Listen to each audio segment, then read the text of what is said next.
Welcome to the Pro Ticker Deep Dive. I want you to start by doing a quick thought experiment with me. Oh, I love a good thought experiment. Right. So imagine for a second that you are trying to send an urgent, highly confidential email to a colleague overseas. You type out your message, you hit send, and instead of that message arriving instantly in their inbox, here is what actually happens in the physical world. Okay, lay it on me. Your email is printed out on a piece of heavy cardstock. That piece of paper is handed to a courier who puts it in a briefcase. Sounds incredibly inefficient already. Oh, it gets worse. That courier physically boards a commercial flight across the world. When they land, the message is handed over to 3 different translators in succession just to make sure the formatting is exactly right for the recipient's specific computer operating system. Wow. And finally, maybe 3 to 5 days later, the message is delivered. Oh, and by the way, every single person who touched that piece of paper along the way. The courier, the airline. Yep, the translators. Every single one of them took a small, arbitrary fee out of your wallet for the privilege of handling it. Framing it in the context of modern internet communication makes it sound completely absurd. Exactly. If our daily flow of data, our emails, our video calls, or our cloud storage operated with that level of latency and friction, the global economy would grind to an absolute halt by lunchtime. We wouldn't tolerate it. We simply wouldn't. We wouldn't tolerate it for an email containing a funny meme, let alone mission-critical data. But here's the punchline and the reason we are here today. This is exactly how the global financial system currently moves trillions of dollars every single day. It is. It's the financial equivalent of horse-drawn carriages. And paper couriers. It is an archaic, fragmented system that is absolutely riddled with rent-seeking intermediaries. But that is all changing as we speak. Right under our noses. Exactly. Today's deep dive is about that invisible plumbing of money and how it is being radically ripped out and replaced right now in 2026. We are laying out the roadmap for how the global financial infrastructure is being completely rewired from the inside out. And to truly understand the mechanics of this massive infrastructural shift, we are focusing our lens on a very specific digital asset network. The XRP ledger. Yes. And the parent company driving its enterprise adoption. The broader narrative here is mapping out exactly how they are executing a highly calculated, multi-year transition. A massive pivot. Huge. They are shifting from being viewed by traditional finance as a speculative outsider crypto experiment. Which they definitely were for a while. Absolutely. But now they are transitioning into becoming a heavily regulated, deeply embedded institutional insider. This isn't just a software update. This is about moving permanently from the volatile era of retail crypto hype into the era of foundational government-regulated utility. Okay, let's unpack this. Starting with what I can only describe as a brilliant Trojan horse strategy on Wall Street. I like that analogy. Because when you want to change the banking system, you don't necessarily knock down the front door, right? No, you upgrade the basement when nobody is looking. Exactly.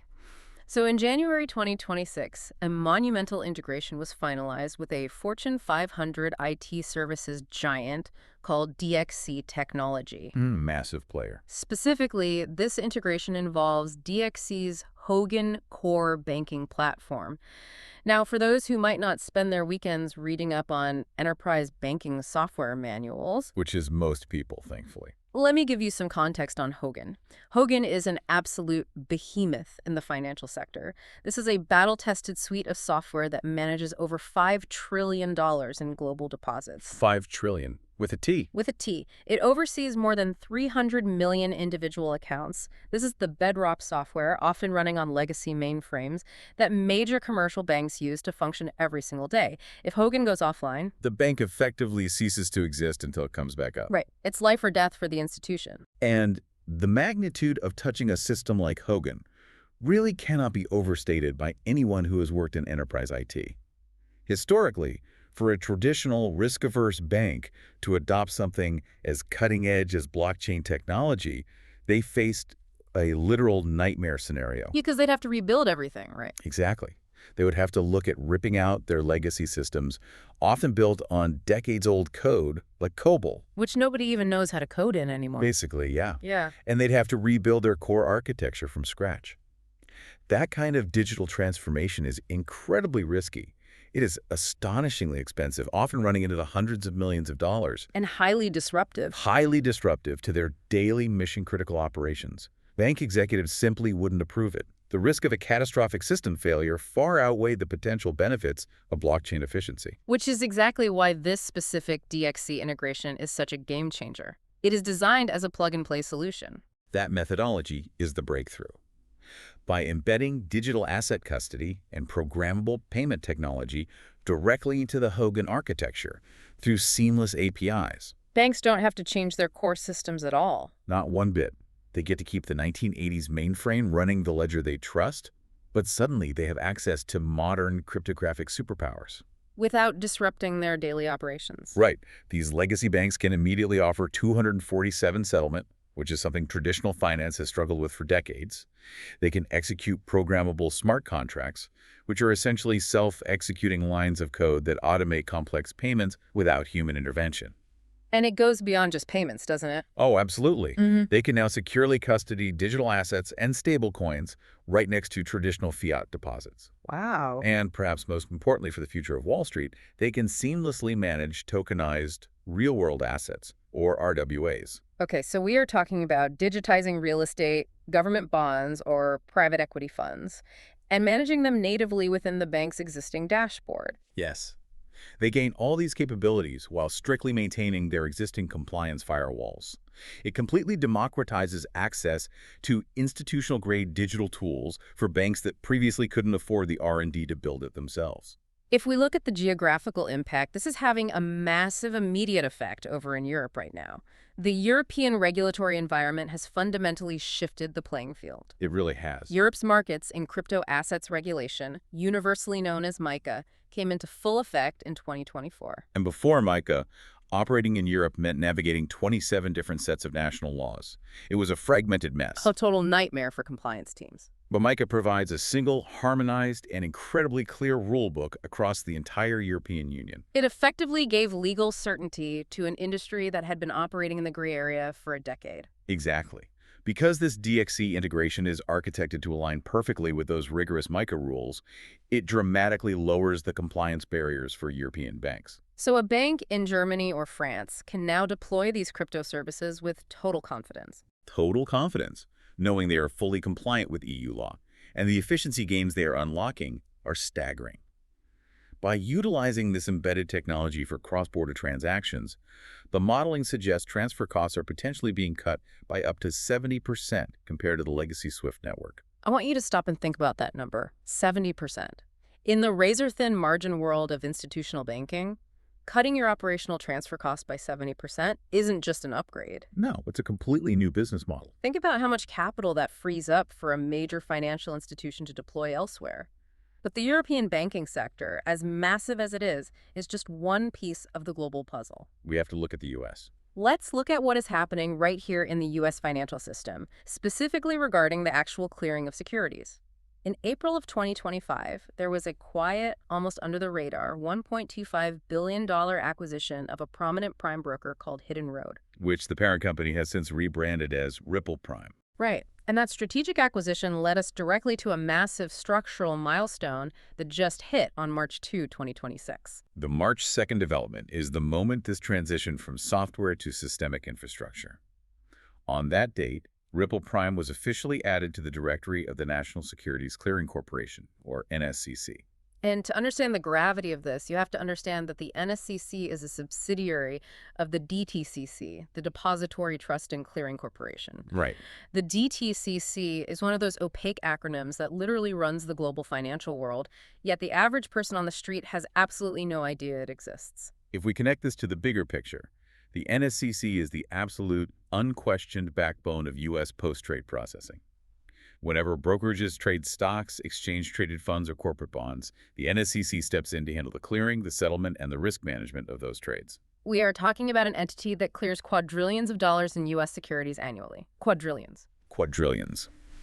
By securing a market participant identifier and formally entering that NSCC directory, this digital asset infrastructure is no longer just a theoretical, futuristic alternative to traditional finance. It's locked in. It is now physically and legally integrated into the actual plumbing of Wall Street. I want to make this tangible for you listening right now. Think about your own personal investments. Think about your 401k sitting with a major provider, your mutual funds, or the fractional shares of stock you might trade on a mobile app while waiting for your coffee. We all do it. Yeah. When you tap buy on your screen, the app updates instantly. But a massive, incredibly complex multi-day machine grinds into motion behind the scenes to actually settle that trade, transfer the legal ownership of the asset, and move the cash. The friction is immense. But what this March 2nd integration means is that the back-end settlement of your personal everyday investments might very soon be running directly on this exact digital blockchain infrastructure. Entirely invisible to you, but saving the brokers billions in latency costs. From a macroeconomic and market perspective, this represents a profound paradigm shift in how we value digital assets. By routing massive institutional post-trade volumes directly onto a blockchain ledger, you create a massive structural floor of demand for the technology. A floor that wasn't there before. Exactly. Yeah. And this is the critical distinction.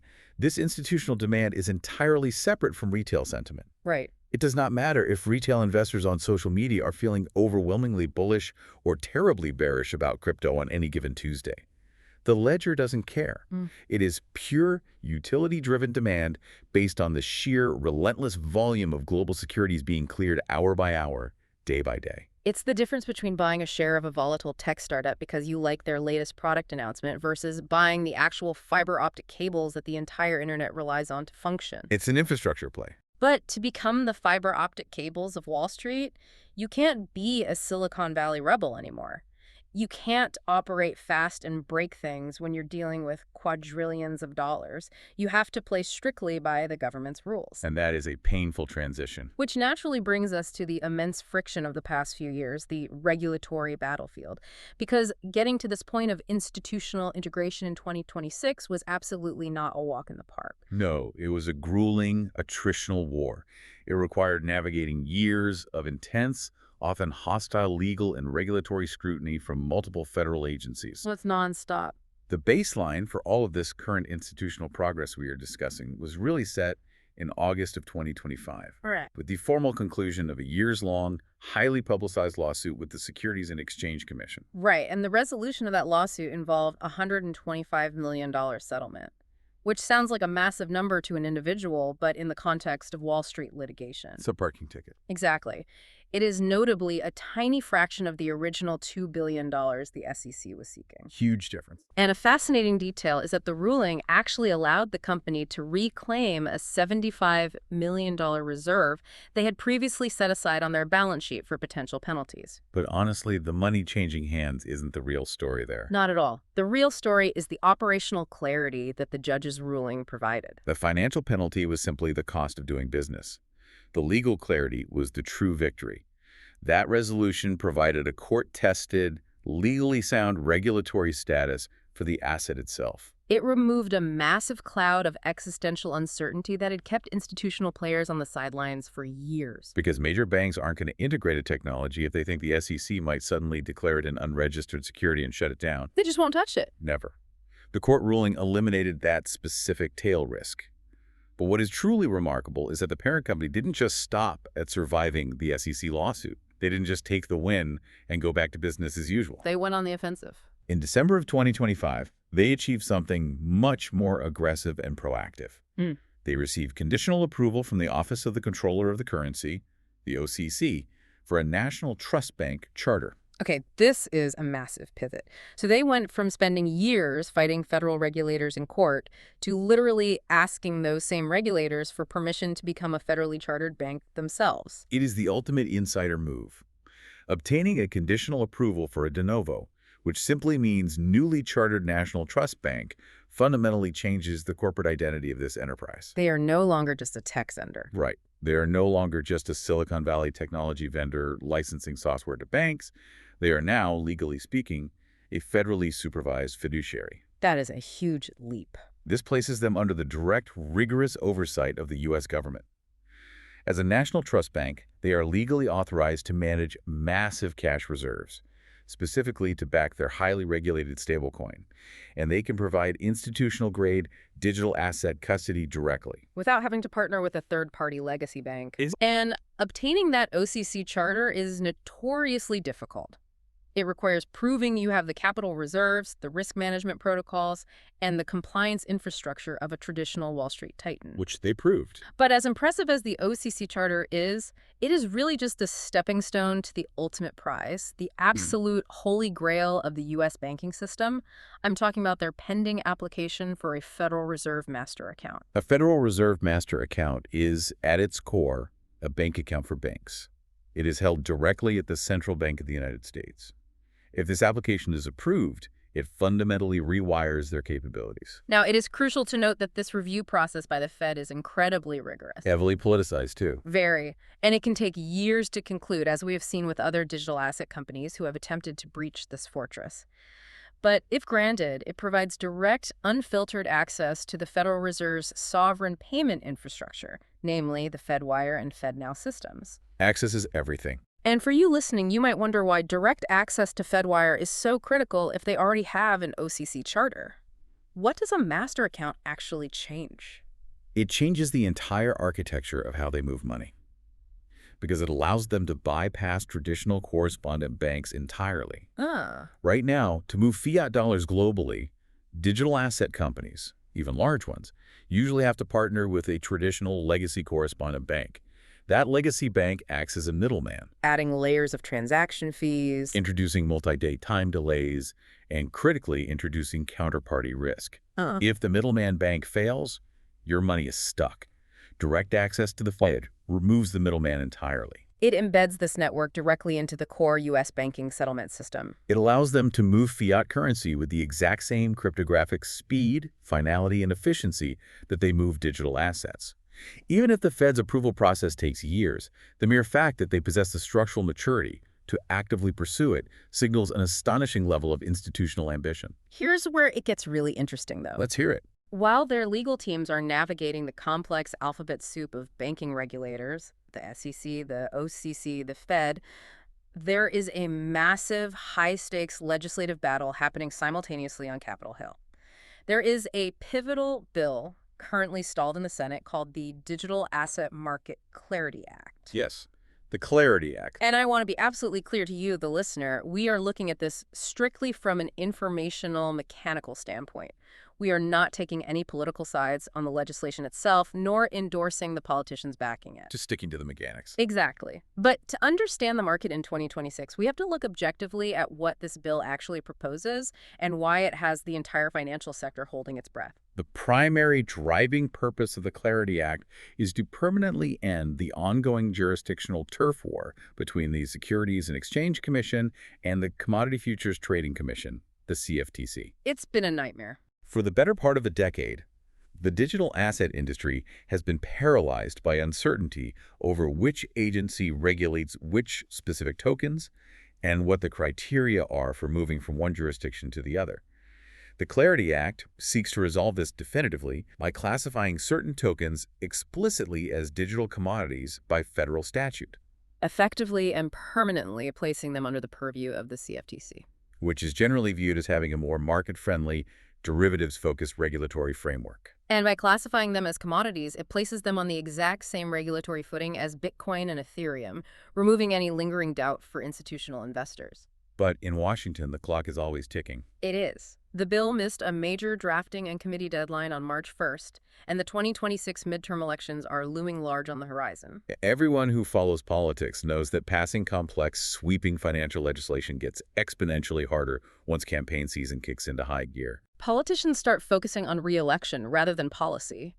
If this bill doesn't pass the Senate before the midterms, the legislative window might slam shut for a very long time, leaving the industry in regulatory limbo. That political timeline is certainly a major macro factor weighing on the market.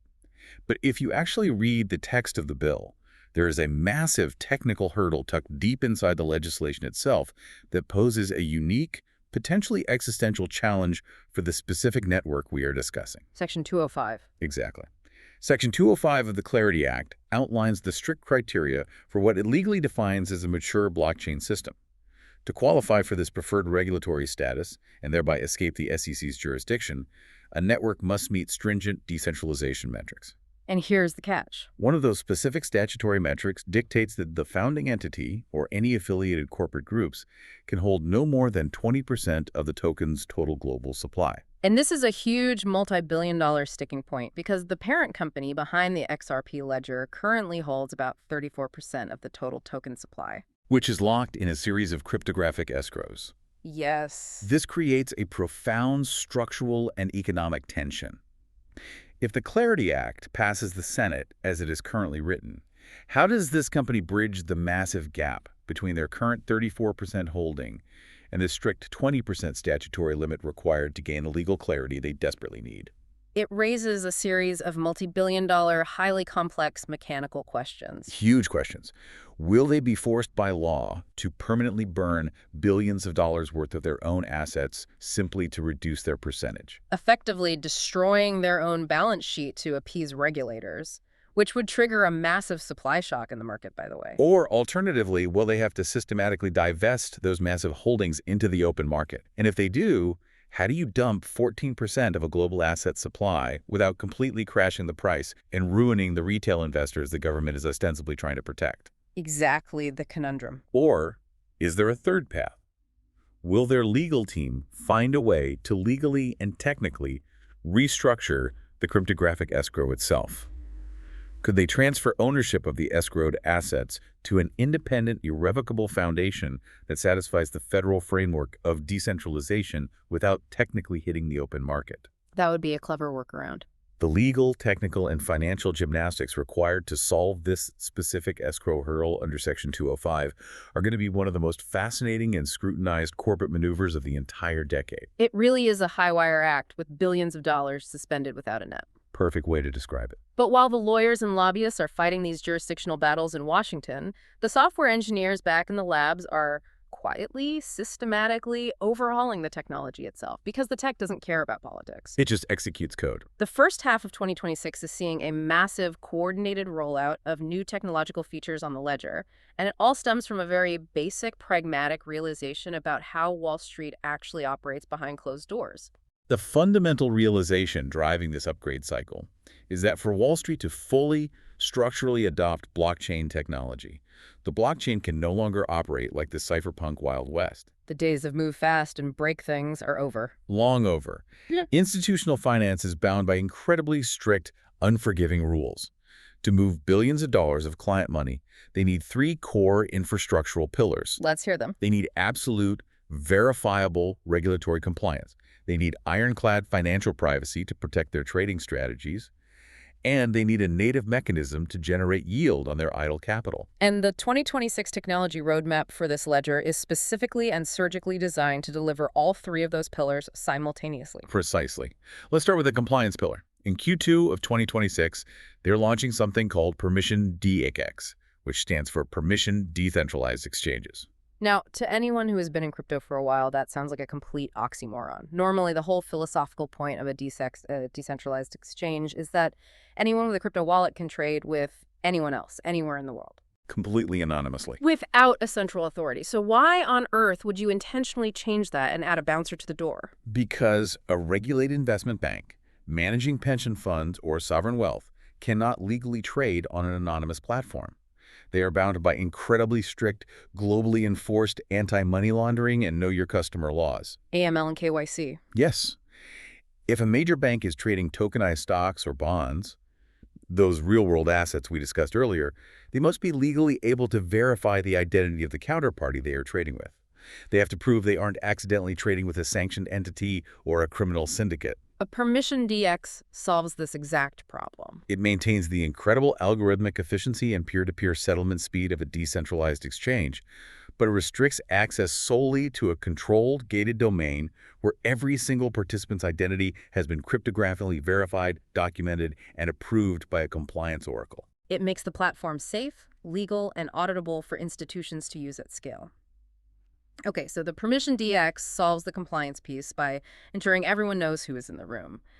But then we hit a massive paradox when it comes to the second pillar, privacy. This is a tough one.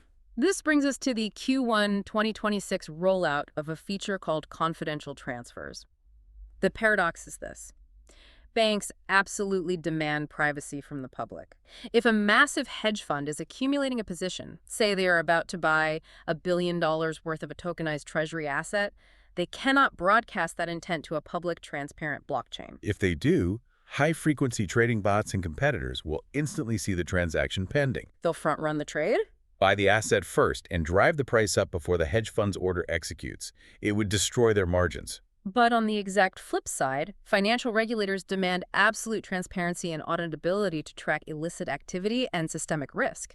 How on earth do you engineer a system that satisfies the bank's need for secrecy and the regulators' demand for transparency? It is an incredibly narrow needle to thread, but advanced cryptography, specifically zero-knowledge proofs and similar encryption models, provides the elegant solution. Okay, break that down for us. Confidential transfers allow institutions to execute these massive transactions with entirely encrypted balances and opaque transfer amounts. So no one can see the numbers. Right. To the general public or a competitor observing the public blockchain explorer, the specifics of the transaction, who is sending what and how much, are completely hidden behind cryptographic noise.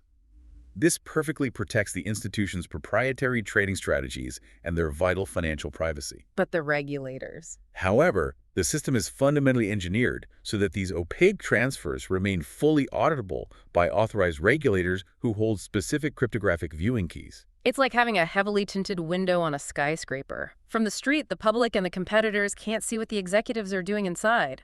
But the SEC has a special remote control that instantly turns the glass transparent whenever they need to conduct an audit. That is a brilliant analogy. Fascinating. And that brings us to the third piece of the institutional puzzle: yield. This is being addressed by the rollout of native institutional lending, also deploying in Q1 2026. The yield gap has been a major historical roadblock for institutional crypto adoption. Huge pools of institutional capital, we are talking tens of billions of dollars, aren't just going to sit idle on a blockchain doing absolutely nothing. Right, because in traditional finance, idle cash is always swept into overnight lending markets or short-term treasuries to earn a return. Exactly. If the blockchain can't offer yield, the capital won't stay there. This new lending feature introduces protocol-level, native lending designed specifically for the scale and risk profiles of institutions. And importantly, it allows for uncollateralized loans with preset, algorithmically enforced amortization schedules. Meaning a massive institution doesn't have to lock up an equivalent amount of digital assets just to borrow capital. Which is how most retail crypto lending works. And which completely defeats the purpose of borrowing for a lot of these massive firms who rely on credit facilities. It perfectly mimics the kind of sophisticated, unsecured credit facilities and revolving debt structures these institutions are used to utilizing in the traditional financial world. By providing a safe, native, strictly codified mechanism to earn yield on their digital assets, it gives these massive capital pools a compelling economic reason to actually park their money on-chain for the long term. Rather than just using the ledger as a temporary highway for quick cross-border transfers. Right. When you zoom out and combine these three Q1 and Q2 upgrades, permission compliance, auditable privacy, and native institutional yield, you completely transform the network. It evolves from a simple, fast payment rail into a comprehensive, robust, institutional-grade financial ecosystem capable of handling complex Wall Street operations natively.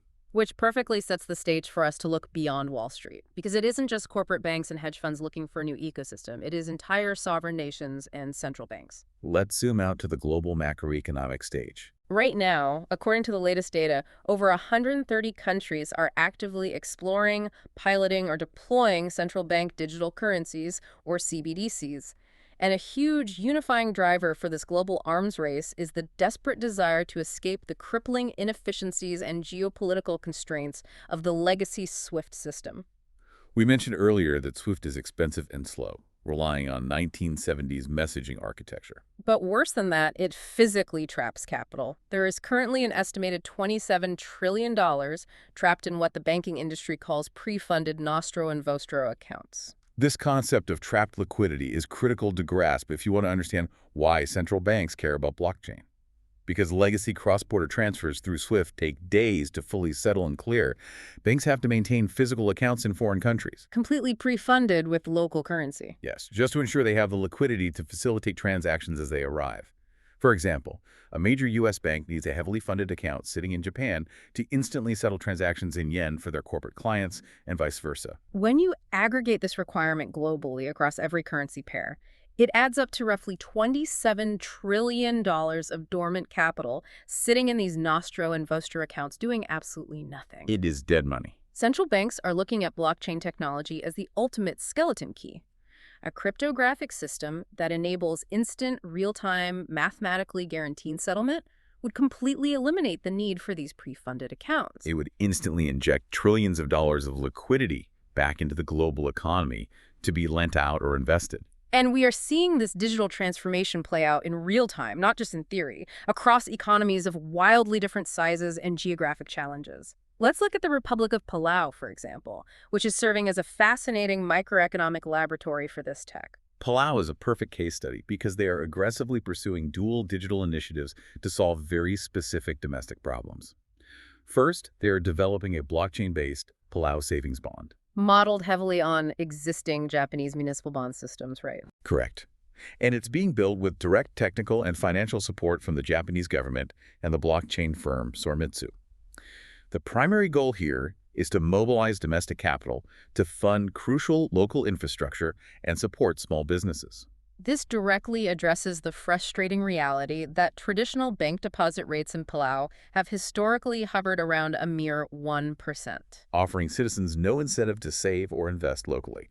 And alongside the bond, their second major initiative is a tokenized dollar pilot program. Yes, this pilot is being developed in direct partnership with Ripple. Because Palau uses the US dollar as its national currency and doesn't actually have its own central bank to issue fiat, a tokenized digital dollar running on a ledger could dramatically modernize their entire domestic payment system. It would make transferring money between islands instant and practically free. However, analyzing the Palau experiment also highlights the very real-world, non-technological hurdles of deploying this infrastructure. They have struggled significantly to find a traditional custodian bank willing to hold the physical dollar reserves backing the digital tokens. They face a local population that still heavily prefers the tangible security of physical cash. And the sheer fiscal costs of maintaining the enterprise-grade cybersecurity required for a national digital platform are incredibly daunting for a small island nation's budget. It is a stark reminder that this transition is not just about the elegance of the code. It is about human behavior, physical infrastructure, and economics. We see very similar geopolitical and geographical dynamics playing out in Montenegro and the Solomon Islands. Montenegro has been working closely with Ripple to pilot a national stablecoin, but they are moving very cautiously. Carefully analyzing the potential risks to end-user privacy and the strict regulatory compliance required by European standards before committing to a full national launch. But the Solomon Islands is where the physical geography makes this digital technology truly essential, not just a luxury upgrade. The Solomon Islands presents a unique logistical challenge. They have a population spread out across more than 1,000 different, often remote islands. Imagine the logistical nightmare, the security risks, and the sheer physical cost of moving paper cash via boats and small planes across that kind of vast maritime geography just to keep local bank branches funded. To address this archaic system, their central bank took a massive leap forward and launched a modernized automated transfer system called SOLATS in 2024. And heavily integrated with that, they have actively promoted mobile money solutions that run on digital rails. Right, specifically platforms like the M-Cellin system. Exactly the platform. M-Cellin is a brilliant, highly successful example of bridging the gap between advanced digital infrastructure and everyday retail utility. It now boasts over 350,000 registered users. To put that in perspective, that is roughly half of the entire population of the Solomon Islands using a digital wallet. This is supported by a grassroots network of 3,000 local agents operating out of small storefronts, facilitating cash-in and cash-out services for the digital platform. This digital transformation is fundamentally reshaping financial access, bringing banking services to unbanked populations in incredibly remote areas where building a physical bank branch would be economically impossible. So we have these fascinating microeconomies making incredibly agile, big moves. But the global heavyweights are moving their pieces on the board too, and their scale changes the math entirely. China has been rapidly advancing Project mBridge, which is a massive multi-currency CBDC platform built in partnership with the BIS. pilot data has shown that mBridge can cut cross-border corporate payment costs by up to 50% compared to traditional banking channels. And over in Europe, the Swiss National Bank, one of the most respected central banks on earth, has been successfully running Project Helvetia.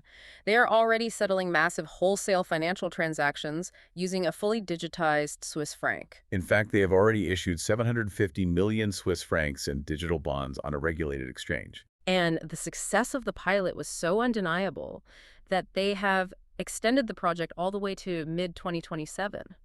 So the debate over whether the technology works is over. It works. Everyone is building their own sovereign digital currency. This raises an important question. What's that? If every country has a different digital currency, if China has a digital yuan operating on its own domestic blockchain, and Switzerland has a digital franc on a different architecture, and the EU eventually rolls out a digital euro on yet another ledger, how do these completely different cryptographically sovereign digital currencies actually talk to each other to settle a trade? Right, because if they're all walled gardens on different technical standards, haven't we just spent billions of dollars to rebuild the exact same fragmented, siloed SWIFT system we were trying to escape, just replacing paper ledgers with code? That is the exact systemic danger the BIS and global regulators are warning about. We risk creating a digital Tower of Babel. And it brings us directly to the foundational thesis of the neutral bridge currency. Okay, lay out the architectural argument for us. The argument is that you cannot force sovereign nations to adopt a single global ledger. Therefore, you need an independent, incredibly fast, mathematically verifiable, and highly liquid digital asset to sit in the middle of all these different CBDCs. A bridge. If a corporate bank in Switzerland wants to send $100 million to a supplier in China, instead of holding a pre-funded Nostro account of digital yuan, they use their digital francs to instantly purchase this neutral bridge asset on an open exchange. They send it across the global digital network in seconds, and the receiving Chinese bank instantly converts that bridge asset into digital yuan. The entire complex cross-border, cross-currency settlement process happens natively in 3 to 5 seconds. With absolute cryptographic finality. And crucially, nobody has to implicitly trust the other country's monetary policy or central bank, because the bridge asset acting as the intermediary is completely politically neutral and mathematically finite. It is an absolutely brilliant concept in theory. But theory, no matter how elegant, eventually has to meet the harsh, unforgiving reality of the open market. Which brings us to our fifth and final segment, market realities. Let's talk about the actual price action, the impact of the ETFs, and what I like to call the stablecoin paradox, which is creating a lot of debate among analysts right now. The stablecoin paradox is arguably the most fascinating internal economic dynamic of this entire ecosystem in 2026. As we discussed earlier, in late 2024 and expanding heavily throughout 2025, the parent company made a massive strategic pivot and launched a highly regulated U.S. dollar-pegged stablecoin called RLUSD. They backed it 1-to-1 with short-term treasuries and cash equivalents, making it as safe as a digital asset can legally be. And this is exactly where the conflict arises and where I want to push back a bit on the bull thesis. Go for it. If I am a risk-averse Wall Street bank or a corporate treasurer and I want to move $1 billion across the globe, I am going to choose the asset that is strictly pegged to the US dollar and never fluctuates in value. I am going to use RLUSD every single time. I am absolutely not going to use the native network token, whose price bounces around based on macro conditions or retail sentiment every single day. The volatility risk is too high. So the paradox is, doesn't the immense success of this amazing new stablecoin completely cannibalize and destroy the actual utility demand for the volatile native token? Why do we even need the native token anymore? It is a very logical concern, and it's the first question every institutional risk officer asks. But it fundamentally misunderstands the underlying hard-coded architecture of the ledger itself. How so? To understand why cannibalization isn't happening, you have to separate the concept of the collateral being transferred from the concept of the gas required to operate the network. Okay, let's unpack this mechanics of collateral versus gas. In this new institutional infrastructure, the stablecoin, RLUSD, acts purely as the stable collateral. Oh. It is the representation of value being moved from point A to point B. But the ledger is not a free public utility. Oh, there's a toll. To move anything on this specific blockchain architecture, whether you are transferring $1 billion of RLUSD, settling a tokenized treasury bond, or executing a complex smart contract for a digital euro, You are required by the fundamental protocol's code to burn a tiny microscopic fraction of the native token as a transaction fee. This is universally referred to in the industry as gas. Yes. So the native token is essentially the mandatory toll booth on the digital highway. You can drive whatever car you want, a stable coin, a digital bond, but you have to pay the toll in the native currency to lift the gate. That is the perfect analogy. So imagine the scale we discussed earlier.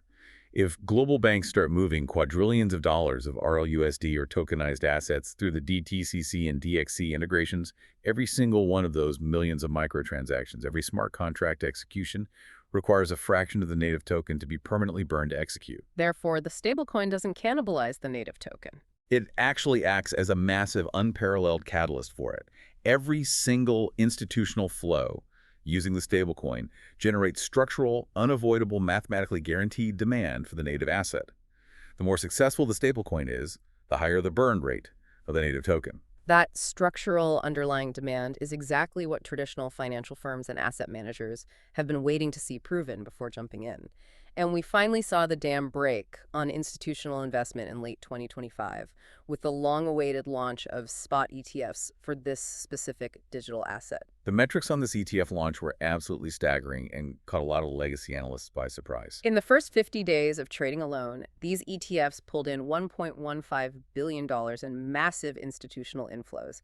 We saw over 30 consecutive days of pure net inflows with 0 days of outflows. It was a relentless accumulation phase. The front-end dollar amounts were impressive, but the most critical metric for long-term valuation was what happened on the back end of the crypto ecosystem during that exact same window. The supply drop? Right.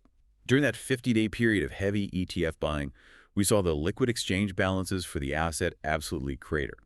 The supply sitting on public exchanges dropped by a staggering 45%, plummeting from roughly 3.95 billion tokens down to 2.6 billion almost overnight. I want to make sure everyone understands the mechanics here.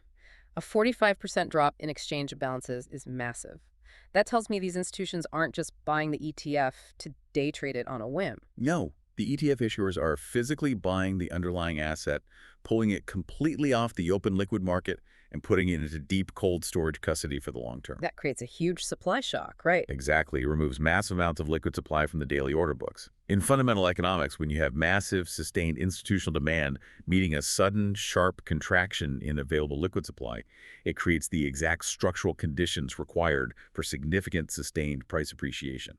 The pressure builds up. Yet, and this is the billion-dollar question, despite those incredible ETF inflows, despite the massive 35% supply shock, and despite the DTCC and DXC integrations going live, the token is currently languishing around 1.37 to 1.85 as we sit here in March 2026, which is down significantly from its 2025 post-lawsuit peak of 3.65. It is a stark contrast. Why is there such a massive, glaring disconnect between these phenomenal, fundamental infrastructural wins and the current depressed price action? To understand the current price suppression, you have to force yourself to look completely outside the isolated crypto bubble and look closely at the severe macroeconomic headwinds that are currently battering the global financial markets. Yeah. Crypto does not exist in a vacuum. Right. We are currently facing a severe multi-front escalation in Middle East conflicts, which has severely disrupted global shipping lanes and caused crude oil prices to surge violently past $110 a barrel. And as every economist knows, when oil goes up, the cost of literally everything else goes up. It's an invisible tax on the entire global economy. Precisely. Sustained $110 oil chokes global supply chains and aggressively reignites fears of sticky inflation among central banks. Or worse, it raises the specter of stagflation, the absolute nightmare scenario, where economic growth stalls out completely, but consumer prices keep rising relentlessly. And in that environment, people aren't buying risk assets. In that specific, highly fearful macro environment, institutional algorithms and human macro traders universally execute the same playbook. They pull risk off the table immediately. They sell their most volatile, risk-on assets, which absolutely includes all digital assets, and they retreat to the perceived safety of cash or highly secure short-term government bonds. The digital asset market, despite its incredible infrastructural progress and enterprise utility, is still highly correlated to and sensitive to these massive global macro shocks. The micro fundamentals of the network are historically strong, but the macro environment is historically defensive. It is a clash of two massive forces. That's exactly it. So keeping all of that complex data in mind, the DTCC clearing integration, the newly minted bank charter, the stalled Clarity Act, and the escrow dilemma, the ETF supply shocks, and the crushing macro headwinds. Let's look at the actual forecast scenarios that top-tier analysts are modeling for the rest of 2026. Let's start with the bearish outlook. What does the bear case look like? The bear case models the asset price dropping to the 1.11 to 1.25 range, potentially finding support there. This pessimistic scenario envisions the global macro headwinds worsening, oil staying elevated, and inflation remaining sticky. And on the legislative front? Critically, it assumes the Clarity Act completely fails to pass the Senate before the midterms, leaving the regulatory jurisdiction unresolved. Furthermore, it accounts for technical traders reacting to what's known as a death cross on the long-term charts. Just to quickly clarify for anyone who doesn't stare at trading charts all day, a death cross is a bearish technical indicator where an asset's short-term moving average, usually the 50-day, falls below its long-term moving average, like the 200-day. It is a signal that algorithmic trading bots often use to trigger automatic sell-offs, regardless of the underlying fundamentals. So the bear case is a combination of technical selling pressure and a delay in institutional adoption due to lingering regulatory gridlock in Washington. It's a scenario where the plumbing is built, but the institutions decide to wait another year before turning the water on. Well said. Okay, that's the downside risk. What about the base case? Where do the majority of institutional middle-of-the-road analysts see this actually going by year's end? The base case consensus currently puts the price target between 2.45 and 3.0. This is a pragmatic view that assumes the ETF inflows remain relatively steady, absorbing the daily supply. And assuming the world doesn't end. Right. It assumes the global microenvironment stabilizes without crashing into a deep recession. And fundamentally, it assumes the DXC-Hogan integration and the DTCC clearing operations continue their standard phased rollouts, gradually but consistently increasing the baseline utility demand for the native token. It's a steady growth scenario. Then we have the bull case, which gets us back past the previous highs and into record territory. What triggers that? The bull case sits between 4.0 and 5.0. This scenario strictly requires a major legislative victory. It assumes the Clarity Act successfully passes the Senate, permanently removing the final regulatory roadblock and safely navigating the escrow requirements. What about the Fed? It also assumes the Federal Reserve Master Account application shows material public progress. In this optimistic scenario, the regulatory fog completely lifts, the floodgates open, and risk-averse legacy banks begin using the network at full commercial scale. And finally, because we always have to look at the outliers, we have the extreme bull case. Standard Chartered recently put out a research projection that absolutely turned a lot of heads on Wall Street. Yes, the analysts at Standard Chartered have maintained a highly aggressive projection of 8.0 or higher by the end of 2026. Which is a massive jump. However, this is a very specific, highly conditional model that requires all the stars to align perfectly. It requires the immediate passage of the Clarity Act. It requires a massive exponential scaling of ETF inflows, reaching $5 to $10 billion, which would create an unprecedented supply squeeze. And adoption. Most importantly, it requires a full, demonstrable structural shift, where this specific network actively captures a measurable multi-trillion-dollar percentage of the global cross-border payments market entirely away from the legacy SWIFT system. It's a scenario where the Trojan horse fully conquers the city. So what does this all mean? For you, the listener, trying to make sense of this rapidly shifting, incredibly complex financial landscape, it means that 2026 is the decisive wedge in financial history. It truly is. We are witnessing, in real time, the painful, complex, highly regulated, but ultimately undeniable transition between the era of crypto hype, which was driven entirely by retail speculation, social media influencers, and zero interest rate liquidity, and the new era of boring, highly regulated foundational utility. The invisible plumbing of the world is being laid down right now, block by cryptographic block, integration by integration, bank by bank. To synthesize everything we have covered in this deep dive, what we are observing is nothing short of the maturation of an entire financial ecosystem.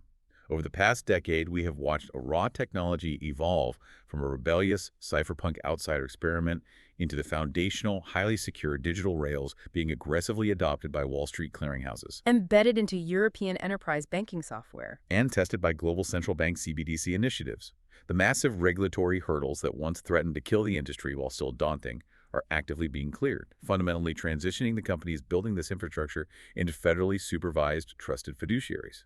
The narrative focus of the entire industry has entirely and permanently shifted away from speculative retail day trading to focus on institutional utility, cryptographic privacy, and ironclad legal compliance. It is the ultimate growing up story for financial technology, from dorm rooms to the DTCC. But I want to leave you with one final, lingering thought to mull over, something that wasn't explicitly outlined in the press releases we discussed today, but is the unspoken elephant in the room for traditional finance. It's a big question. If this blockchain technology is as wildly successful as we've outlined, if it actually succeeds in stripping all the multi-day time delays, all the opaque intermediary friction, and all the massive, inefficient, pre-funded capital requirements out of global finance, what happens to the legacy banks? Great question.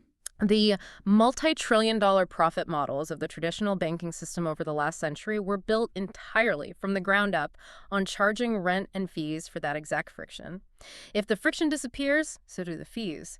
So the ultimate question you have to ask yourself is, are traditional legacy banks adopting this hyper-efficient blockchain technology to aggressively save themselves from being outpaced by nimble fintech disruptors? No. Or, in their desperate rush to modernize and cut short-term costs, are they enthusiastically funding and integrating the exact digital infrastructure that makes their traditional rent-seeking business models completely obsolete in the long run? It is a fascinating, potentially existential paradox for the banking sector to consider as we watch this infrastructure rollout accelerate over the coming months. Indeed it is. Thank you for joining us on this deep dive. Keep analyzing the data, look past the mainstream headlines, and most importantly, keep questioning the complex mechanics of the world around you. We will see you on the next deep dive.